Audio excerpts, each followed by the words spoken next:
নমস্কার, দ্য রিপোর্টে স্বাগত। যে খবরের দিকে নজর দেব, শারীরিক অবস্থার অবনতি।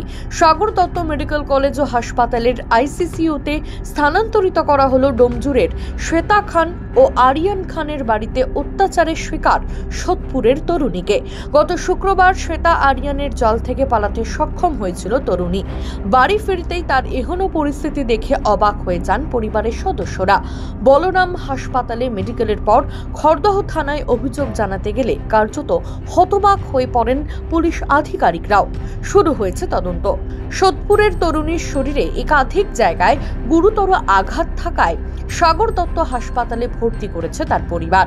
হাসপাতাল সূত্রে খবর, তরুণীর মাথায় বিভিন্ন জায়গায় রক্ত জমাট বেঁধেছে। আভ্যন্তরীণ রক্তপাত হওয়ায় এতদিন সার্জিক্যাল ওয়ার্ডে রেখে তার চিকিৎসা করা হলেও গতকাল সন্ধ্যের পর থেকে তরুণীর শারীরিক অবস্থার অবনতি হলে আইসিইউতে স্থানান্তরিত করার সিদ্ধান্ত নেন চিকিৎসকেরা। মেয়ের এহেন পরিস্থিতিতে ভেঙে পড়েছেন মা। সাংবাদিকদের মুখোমুখি হয়ে কি বললেন তিনি, শুনবো। আপনার মেয়ে অবস্থা খুব খারাপ।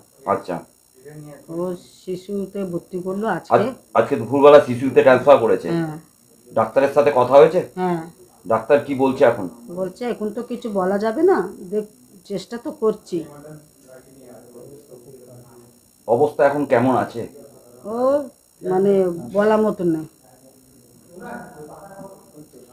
ডোমজুর থানার পক্ষ থেকে আপনাদের সাথে যোগাযোগ করা হয়েছিল? হ্যাঁ। কি বলেছে ডোমজুর থানার? যা বলার বলেছে। হ্যাঁ। তারপরে মেয়ের সাথে কথা বলেছে, আমার সাথে কথা বলেছে।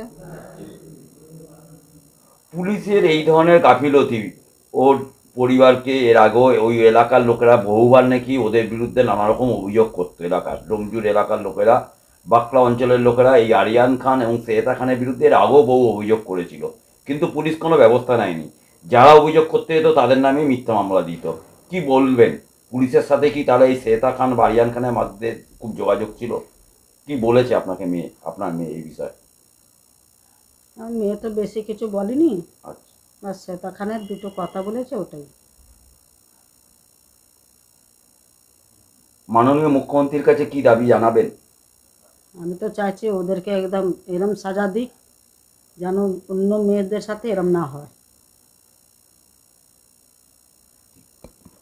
বিষয়টি প্রকাশ্যে আসার পর থেকে প্রায় এক সপ্তাহ হতে গেল, এখনো ফেরার পর্ন কাণ্ডে অভিযুক্ত মা ছেলে। তাদের খোঁজ পেতে আপ্রাণ চেষ্টা চালাচ্ছে পুলিশ।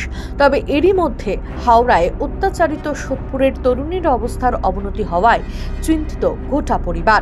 রাজা দে, দ্য রিপোর্ট, সোদপুর। সমস্ত খবরের আপডেট পেতে লাইক করে সাবস্ক্রাইব করুন দ্য রিপোর্ট চ্যানেলটি। সেই সঙ্গে বেল বাটন প্রেস করতে ভুলবেন না। আপনাদের একটা সাবস্ক্রিপশন আমাদের জন্য অত্যন্ত মূল্যবান। একই সঙ্গে ফলো করুন আমাদের হোয়াটসঅ্যাপ চ্যানেলটিও। জয় হিন্দ।